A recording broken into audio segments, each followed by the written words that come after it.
అందరికీ నమస్కారం. మా ఛానెల్కు తిరిగి స్వాగతం. మొబైల్ టవర్లు అస్సలు లేని ప్రదేశాలలో కూడా మీ ఫోన్ త్వరలో కనెక్ట్ అయి ఉండగలదని మీకు తెలుసా? ఇంకా ఆశ్చర్యకరమైన విషయం ఏమిటంటే, ఈ మార్పు ఇకపై కేవలం మీ టెలికాం ఆపరేటర్పై మాత్రమే ఆధారపడి ఉండకపోవచ్చు. భారతదేశంలో ఒక కొత్త టెలికాం మార్పు నిశ్శబ్దంగా రూపుదిద్దుకుంటోంది. మరియు నియంత్రణ సంస్థలు ప్రణాళిక చేస్తున్న విధంగా ఇది అమలులోకి వస్తే, మీ తదుపరి రీఛార్జ్ మీరు ఈరోజు అలవాటు పడినదానికి పూర్తిగా భిన్నంగా అనిపించవచ్చు. దీనిని ఒక చిన్న కథ రూపంలో వివరిద్దాం. విషయంలోకి వెళ్లే ముందు మీరందరూ మా ఛానెల్కు సబ్స్క్రైబ్ చేసుకుని మాకు మద్దతు ఇవ్వాలని కోరుతున్నాము. ఈ పరిస్థితి గురించి ఆలోచించండి. మీరు ఒక గ్రామానికి, హైవేపైకి లేదా మారుమూల కొండ ప్రాంతానికి ప్రయాణిస్తున్నారు. మీ మొబైల్ సిగ్నల్ నెమ్మదిగా 4G నుండి పూర్తిగా ఆగిపోతుంది. కాల్స్ లేవు, ఇంటర్నెట్ లేదు, కనీసం ప్రాథమిక మెసేజింగ్ కూడా లేదు. మనమందరం ఈ నిరాశను కనీసం ఒక్కసారైనా ఎదుర్కొన్నాము. మరియు భారతదేశంలోని గ్రామీణ మరియు మారుమూల ప్రాంతాలలోని చాలామందికి ఇది అప్పుడప్పుడు జరిగేది కాదు. ఇది వారి దైనందిన జీవితం. నగరాల్లో కూడా వినియోగదారులు ఖరీదైన ప్లాన్లు, గందరగోళంగా ఉండే డేటా పరిమితులు మరియు అత్యంత క్లిష్ట సమయాల్లో నెమ్మదించే నెట్వర్క్ల గురించి నిరంతరం ఫిర్యాదు చేస్తుంటారు. కొంతమంది వినియోగదారులు అధిక డేటా ప్యాక్ల కోసం రీఛార్జ్ చేసుకున్నప్పటికీ వారికి తగినంత విలువ లభించడం లేదని భావిస్తారు. మరికొందరు మెరుగైన కవరేజ్ ఆశతో Airtel, Reliance Jio, Vodafone Idea వంటి ఆపరేటర్ల మధ్య మారుతుంటారు, లేదా బిఎస్ఎన్ఎల్ మీద కూడా ఆధారపడతారు. కానీ చివరికి వేర్వేరు ప్రాంతాల్లో అవే సమస్యలను ఎదుర్కొంటారు. సరిగ్గా ఇక్కడే తదుపరి పెద్ద టెలికాం మార్పు తెరపైకి వస్తుంది.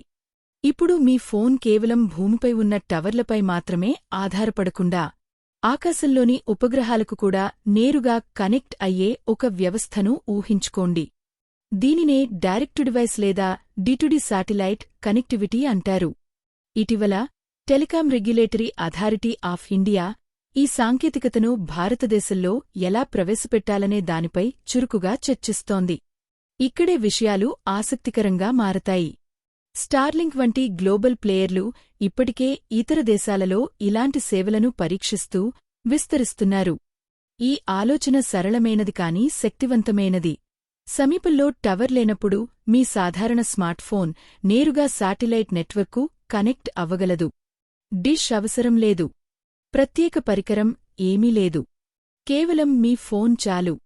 ట్రాయ్ ఇప్పుడు భారతదేశం కోసం 2 ప్రధాన విధానాలను పరిశీలిస్తోంది. ఒకటి, మొబైల్ శాటిలైట్ స్పెక్ట్రమ్ను ఉపయోగించి డి2డి చేయడం, మరియు మరొకటి, ఇప్పటికే ఉన్న మొబైల్ స్పెక్ట్రమ్ వ్యవస్థలతో కలిసి పనిచేయడం. లక్ష్యం కేవలం ఆవిష్కరణ మాత్రమే కాదు, నిష్పక్షపాతమైన పోటీ మరియు దేశవ్యాప్తంగా విస్తృత కవరేజీని అందించడం కూడా. ఇది మీకు వాస్తవంగా ఎలాంటి ప్రయోజనం చేకూర్చగలదో ఇప్పుడు చూద్దాం. ఒకవేళ డి2డి ప్రధాన స్రవంతిగా మారితే, మీ ప్రీపెయిడ్ లేదా పోస్ట్పెయిడ్ ప్లాన్ ఇకపై కేవలం డేటా పరిమితులకు మాత్రమే పరిమితం కాకపోవచ్చు. అందులో శాటిలైట్ బ్యాకప్ కనెక్టివిటీ కూడా ఉండవచ్చు. ఉదాహరణకు, నెట్వర్క్ లేని ప్రాంతం గుండా వెళుతున్న రైలులో మీరు వీడియోను స్ట్రీమింగ్ చేస్తుండవచ్చు. పనిలో ఉన్నప్పుడు గ్రామీణ ప్రాంతంలో మీ వీడియో కాల్ మధ్యలో ఆగిపోకపోవచ్చు. టవర్లు విఫలమైనప్పటికీ అత్యవసర సందేశాలు అందుతూ ఉండవచ్చు. ఇది కేవలం సౌకర్యం గురించి మాత్రమే కాదు. ఇది కనెక్టివిటీ ఎల్లప్పుడూ అందుబాటులో ఉండటం గురించినది. ఇప్పుడు దీనిని మీ రోజువారీ జీవితానికి అన్వయిద్దాం. ఈ రోజుల్లో చాలామంది వినియోగదారులు డేటా ఆధారంగా ప్లాన్లను ఎంచుకుంటున్నారు. రోజుకు 1.5 గిగాబైట్లు, రోజుకు 2 గిగాబైట్లు, అపరిమిత 5G మొదలైనవి. జియో, ఎయిర్టెల్, వొడాఫోన్ ఐడియా మరియు బిఎస్ఎన్ఎల్ వంటి ఆపరేటర్లు ప్రధానంగా ధర, వేగం మరియు కవరేజీ విషయంలో పోటీ పడుతున్నారు.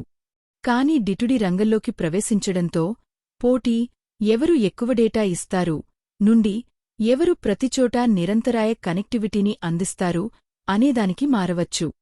ఈ పరిస్థితిని ఊహించుకోండి. ఎయిర్టెల్ పట్టణ ప్రాంతాల్లో బలమైన 5G కవరేజీని అందించవచ్చు. జియో విస్తృత నెట్వర్క్ పరిధితో పాటు ఆకర్షణీయమైన ధరలను ప్రవేశపెట్టవచ్చు. వొడాఫోన్ ఐడియా బండిల్ ఆఫర్లతో పోటీపడటానికి ప్రయత్నించవచ్చు. రిమోట్ కవరేజ్ అప్గ్రేడ్లలో బిఎస్ఎన్ఎల్ ప్రయోజనం పొందవచ్చు.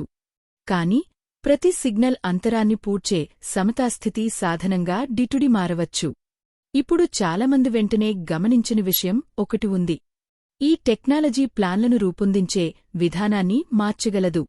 కేవలం డేటా ప్యాక్ల కు బదులుగా మనం హైబ్రిడ్ ప్లాన్లను చూడవచ్చు. Ground network data, satellite backup data, అత్యవసర పరిస్థితుల కోసం ప్రాధాన్యత శాటిలైట్ యాక్సెస్, నెట్వర్క్ లేని జోన్లలో రోమింగ్ సమయంలో డిటుడి వాడకానికి అదనపు ఛార్జీలు. దీని అర్థం మీరు ఈరోజు చెల్లిస్తున్న దానికంటే చాలా శక్తివంతమైనది మీ భవిష్యత్ రీఛార్జ్లో నిశ్శబ్దంగా చేర్చబడి ఉండవచ్చు. ఇప్పుడు నిజ జీవిత ప్రయోజనాల గురించి మాట్లాడుకుందాం. గ్రామీణ ప్రాంతాల్లోని విద్యార్థులకు ఆన్లైన్ తరగతులు మరింత స్థిరంగా మారతాయి. రిమోట్గా పనిచేసే నిపుణులకు వీడియో సమావేశాలు నగర స్థాయి కవరేజీపై ఆధారపడవు. ప్రయాణికులకు మారుమూల రహదారులపై నావిగేషన్ యాప్లు విఫలం కావడం ఆగిపోతుంది. వ్యాపారాలకు ఏకాంత ప్రాంతాలలో కూడా లాజిస్టిక్స్ ట్రాకింగ్ మరింత విశ్వసనీయంగా మారుతుంది. అయితే అర్థం చేసుకోవలసిన ఒక ముఖ్యమైన పోలిక కూడా ఉంది. జియో, ఎయిర్టెల్, వోడాఫోన్ ఐడియా మరియు బిఎస్ఎన్ఎల్ వంటి సాంప్రదాయ మొబైల్ నెట్వర్క్లు భౌతిక టవర్లపై ఎక్కువగా ఆధారపడతాయి. మౌలిక సదుపాయాలు ఉన్నచోట ఇవి బలంగా ఉంటాయి, కానీ లేనిచోట బలహీనంగా ఉంటాయి. స్టార్లింక్ వంటి ఉపగ్రహ ఆధారిత డిటుడి వ్యవస్థలు ఆ విధంగా టవర్లపై ఆధారపడవు. అవి భూమి చుట్టూ తిరిగే ఉపగ్రహాలపై ఆధారపడతాయి.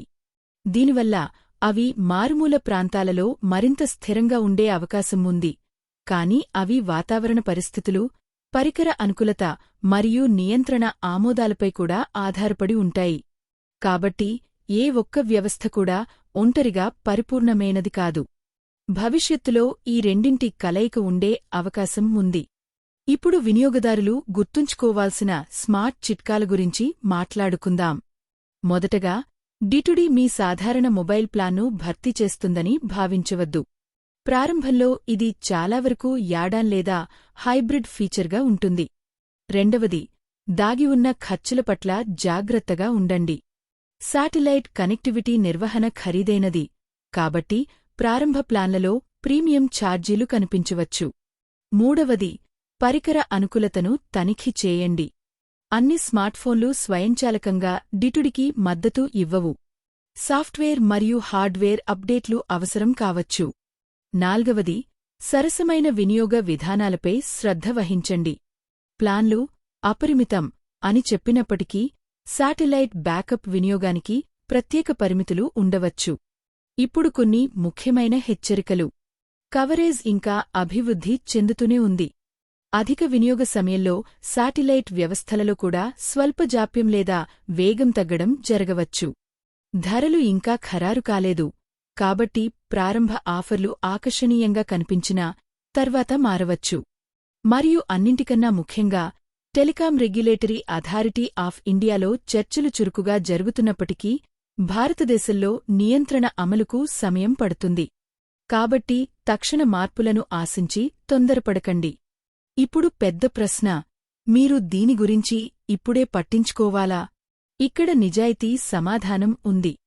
మీరు స్థిరమైన 5G కవరేజ్ ఉన్న పట్టణ ప్రాంతాలలో ఎక్కువగా వాడేవారైతే ఇది మీ రోజువారీ జీవితాన్ని తక్షణమే మార్చకపోవచ్చు. కాని మీరు విద్యార్థి, ప్రయాణికుడు, గ్రామీణ ప్రాంత వినియోగదారుడు లేదా నెట్వర్క్ తక్కువగా ఉన్న ప్రాంతాల మధ్య తిరిగేవారైతే రాబోయే కొన్నేళ్లలో ఇది మీ జీవితాన్ని పూర్తిగా మార్చేసే అప్గ్రేడ్ కావచ్చు. ప్రస్తుతానికి ఇది ఆచరణ కంటే అవగాహనకు సంబంధించిన విషయం. వీరికి అత్యంత అనుకూలం గ్రామీణ వినియోగదారులు, ప్రయాణికులు, మారుమూల ప్రాంతాల నుండి పనిచేసేవారు, అత్యవసర కమ్యూనికేషన్ అవసరాలు. వీరికి అవసరం లేదు. ఇప్పటికే బలమైన పట్టణ 5G నెట్వర్క్లతో సంతృప్తిగా ఉన్న వినియోగదారులకు. టెలికాం ప్రపంచం నెమ్మదిగా నగరాల్లో కవరేజ్ నుండి భూమిపై ప్రతిచోటా కనెక్టివిటీ వైపు మారుతోంది. మరియు ఆ మార్పు పూర్తయిన తర్వాత మనం మొబైల్ రీఛార్జ్లు, డేటా ప్యాక్లు మరియు నెట్వర్క్ ఎంపిక గురించి ఆలోచించే విధానం మళ్లీ ఎప్పటికీ ఒకేలా ఉండకపోవచ్చు. కాబట్టి తదుపరిసారి మీరు బలహీనమైన సిగ్నల్తో ఇబ్బంది పడినప్పుడు ఇది గుర్తుంచుకోండి. కనెక్టివిటీ యొక్క భవిష్యత్తు ఇప్పటికే మీ తలపైన అంతరిక్షంలో రూపొందించబడుతోంది.